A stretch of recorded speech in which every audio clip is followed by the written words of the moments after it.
All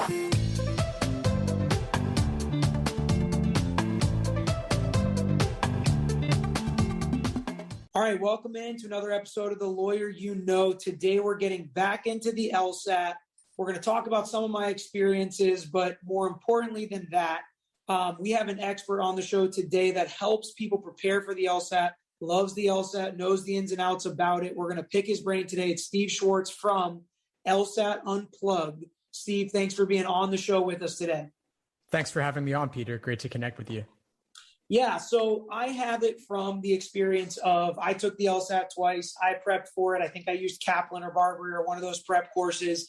And as I was going through the process, there were a lot of, I'll say, myths or things that were so scary about the LSAT, things that we should be so worried about as prospective law students.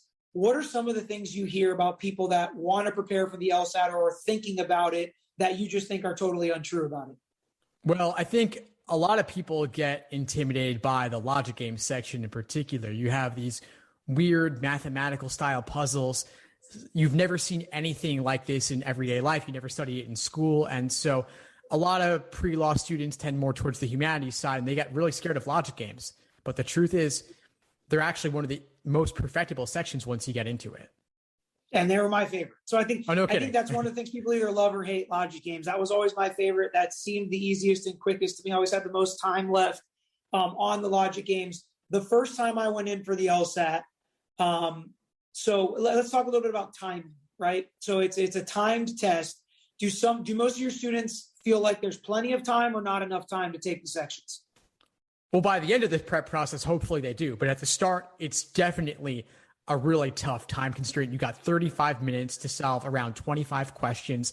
And these questions are tough.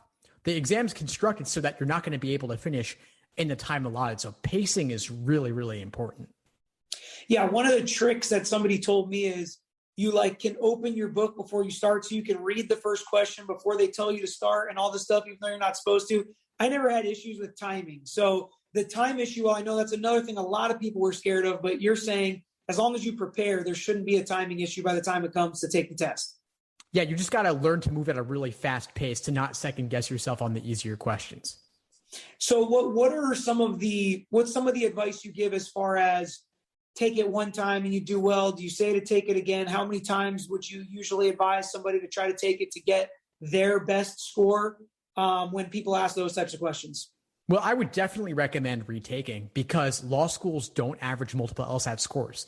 They used to, and there's a lot of old, outdated information still out there about this, but they no longer do. They only take the highest. So let's say that your practice test average was around, let's say, a 170, and on test day you score a 170. Why not take it again? See if you get a 173 or whatever it is. Why not aim to score at the highest end of your potential if there's no penalty for doing it? So I recommend taking it at least twice. Okay, and you say they don't average your scores, but isn't it true that they can see your other scores? Yeah, they can see them, but when it comes down to it, they're submitting the highest score to the American Bar Association. Exactly. That's what's going to U.S. That's what all that matters. Yeah, exactly. Right? Exactly. They just want to keep their average scores up for their school, for their ranking and all that stuff. But usually I've heard from people that work in admissions that it's only a tiebreaker. If you have two of the same, they may look at that second score, but it's really not something that comes into play at all. And so people that are, again, I think that's a myth not to take it more than once. I absolutely would advise taking it more than once. I did way better on my second time than my first time. So what is it that you provide to people that are prepping for this LSAT course? Do you have paid versions, unpaid versions? Do you compete with Barbary and Kaplan? Are you a little bit different? How does it work? So I'd say I'm as far as the options like Kaplan, I'm definitely more of a boutique option because I specialize only in the LSAT. Kaplan's doing every exam under the sun. I choose to focus specifically on the LSAT because it's a tough, complex exam. There's a lot of nuance to it. And so I chose to go deep. I have some free options. I have paid options. In terms of free stuff, I'll definitely highlight the YouTube. So I have the LSAT Unplugged YouTube channel. I'm releasing tons of videos every single day, full-length coaching conversations, clips of my classes. People could get their feet wet starting off there. I also have live online classes via Zoom, several each week, going deep onto logic games, logical reasoning, reading comprehension, and they're all recorded as well inside the course. Okay, so for someone, so I guess that would provide information and resources for people that are preparing to go to law school and are preparing to take the LSAT, but also just if they're interested in learning more about it, not necessarily knowing if they want to go to law school. So you have a YouTube channel with a bunch of videos on there that people can just listen to, try to learn about it, or if they can't afford the full class or a Barbary class, they can still learn a ton just from your free resources. What is in the additional paid resources? Is that where you get the live classes? Is that where you get some one-on-one coaching? Exactly. So in the live paid course, you get full-length class recordings. They're typically around an hour. You can also attend live, get your questions answered, work through LSAT problems together with other students, with instructors. You can email questions as well. I also offer an onboarding call to top-tier students too. So there's a lot of support you get there.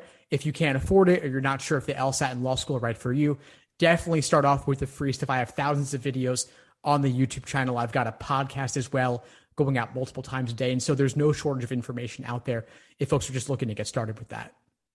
Do you have any data about the difference in scoring for people that take some kind of LSAT prep versus don't?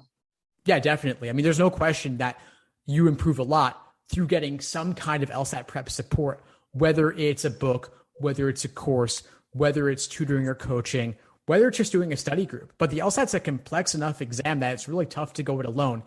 And one big mistake I see people make is just taking a practice test and that's it. Or not even taking a practice test and just going into the exam to see how they'll do. And like I said before, the schools don't average multiple scores, so you might as well retake, but there's no reason to have a low score on record if you could avoid it. And so I definitely recommend doing some kind of prep before you take the exam. It is the biggest factor in admissions. Yeah, and just trying to talk about taking practice exams. So you take practice exams on your own. Yes, it'll probably help you. It'll at least not psych you out when you start taking the real thing. But most people don't take practice exam in actually simulated exam situations where they hold themselves to that timer. They don't look at anything else. They don't get up and go to the bathroom and stop the timer. The same thing with bar prep and with the LSAT prep. If you don't take it in a real simulated situation, it's pretty much a waste to take those practice tests. So I definitely think doing the courses is the better way. What are some of the things that you think people can learn in the courses? Because you're not learning necessarily how to read any faster. You're not necessarily thinking or learning how to think any faster. What is it that you learn from these actual courses and videos you provide? You're learning where to focus your time. And there are some hacks to help you read faster. And that's really by helping you focus on what's the information that matters. So I'll take reading comprehension, for example.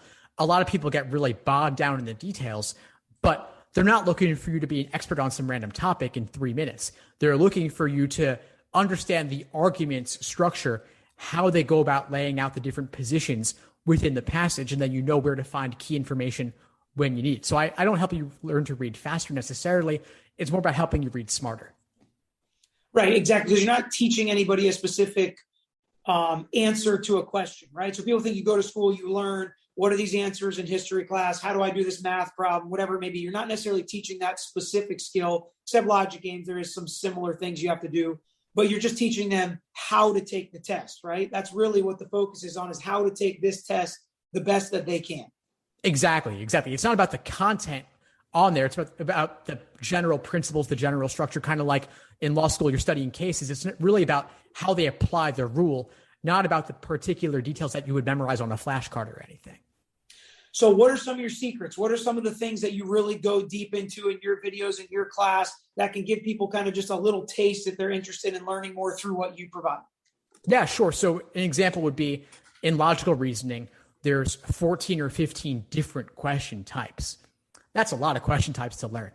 And say the LSAT's not an exam of memorization, but that's one thing you want to know is the right perspective from which to view a question. So if they're asking you what's a necessary assumption underlying an argument, that's very different from an assumption that would be sufficient to guarantee the argument. Very different lenses, different perspectives. If you view it the wrong way, you're going to get it wrong. You view it the right way, you're going to get it right. And so I kind of walk through that with you with several different examples from the actual previously administered exams.